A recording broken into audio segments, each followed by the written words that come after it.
মিষ্টি কুমড়ার কচি ডগা দিয়ে রান্না করবো মাছের মাথা দিয়ে। তো এখানে দেখো আমি মিষ্টি কুমড়ার কচি ডগাগুলো বেশ সুন্দর করে কেটে কুটে নিচ্ছি। আর এখানে রসুন, জিরে আর আদা আর আমি কয়েকটা কাঁচা লঙ্কা নিয়েছি।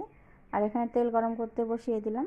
তেলটা গরম হয়ে গেছে, দিয়ে দিলাম ফোড়ন। তো এখানে শুকনো লঙ্কা, থেতো করা রসুন আর রাঁধুনি আর কালো জিরে ফোড়ন দিয়ে দিচ্ছি।